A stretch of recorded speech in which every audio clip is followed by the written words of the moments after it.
শবে কদর হলো রমজানের খাস তোহফা। এ মাসে প্রতিটি নেকামলের ফজিলত 70 গুণ বৃদ্ধি করা হয়। সুবহানাল্লাহ। আসসালামু আলাইকুম, কেমন আছেন সবাই? আজকের ভিডিওটি একটু স্পেশাল, নিজের হাজব্যান্ডকে দাওয়াত করে খাওয়াতে হবে।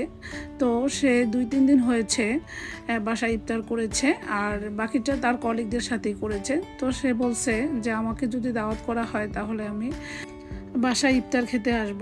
তো সে বলেছে তো আমি জ্ঞান না করে পারি, তো আমিও এই জন্য তার জন্য কয়েকটা আইটেম তৈরি করেছি। তো বেশিরভাগ আইটেমই সে বাহির থেকে নিয়ে আসছে।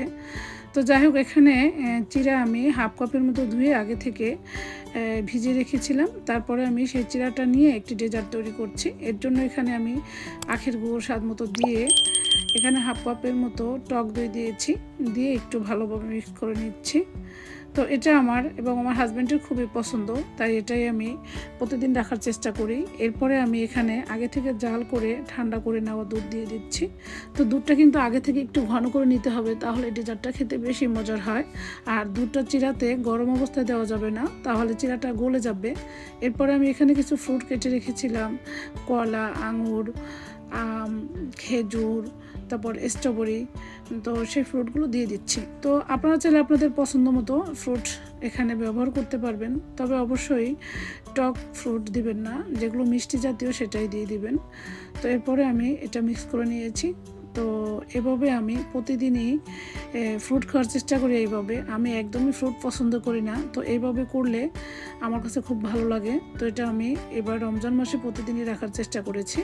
তো এরপরে আমি 3টে বাটিতে সার্ভ করে নিচ্ছি। আমার বড় ছেলে এটা খাবে না, তো দুধের জিনিস সে একদমই পছন্দ করে না, এই জন্য তার জন্য আর আলাদাভাবে সাজাইনি। যাই হোক, এরপরে আমি এখানে একটু আমের জুস দিয়ে দিচ্ছি। তো এই জুসটা দেওয়াতে এই ডেজার্টটা আরও বেশি মজার ছিল। তো এরপরে আমি আরেকটি ডেজার্টও এখানে নিয়েছি।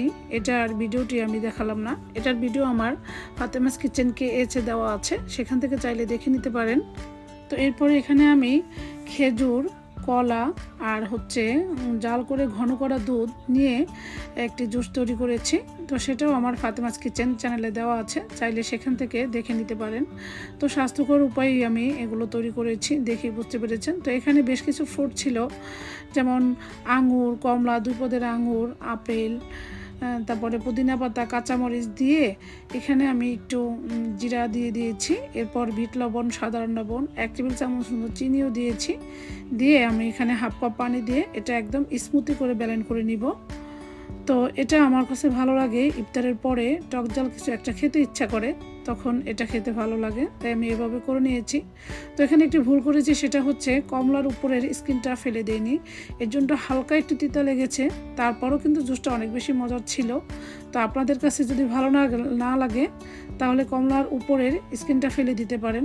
তো এই তো দেখতে পাচ্ছেন আমি এগুলো একদম জুস করে এখন ছেঁকে নিয়েছি। যাই হোক, আমি সবসময় বাচ্চাদেরকে বাসায় বসে জুস তৈরি করে খাওয়াতে পছন্দ করি, কষ্টে হলেও, তাই আমি করে নিয়েছি এবং 3টি গ্লাসে আমি সার্ভ করে নিয়েছি। তো এখানে আমার ইফতারের টেবিল সাজানো হয়ে গিয়েছে। বার্গার, বিভিন্ন প্রকারের খাবার, এগুলো আমার হাজব্যান্ড বাইরে থেকে নিয়ে আসছে। খেজুর 3টি গ্লাসে দেখতে পাচ্ছেন, এটা প্রধান খাবার আমার জন্য। ঝমঝম কূপের পানি, তারপর ওই যে ডেজার্ট বানাইছে সেটা, তারপরে যে মিক্সড ফ্রুটের জুস, এটা হচ্ছে কলা বাদামের জুস।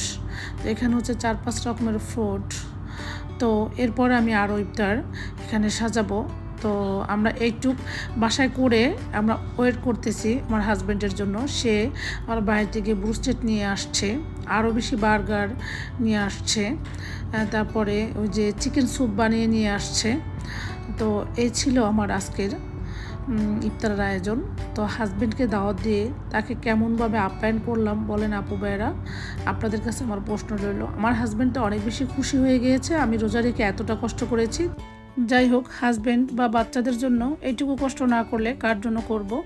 তো আমাদের মতো নিচে বসে কে কে ইফতার করেন অবশ্যই কমেন্ট করে জানাবেন। আজকের মতো তাহলে এখানে বিদায় নিচ্ছি। আল্লাহ হাফেজ।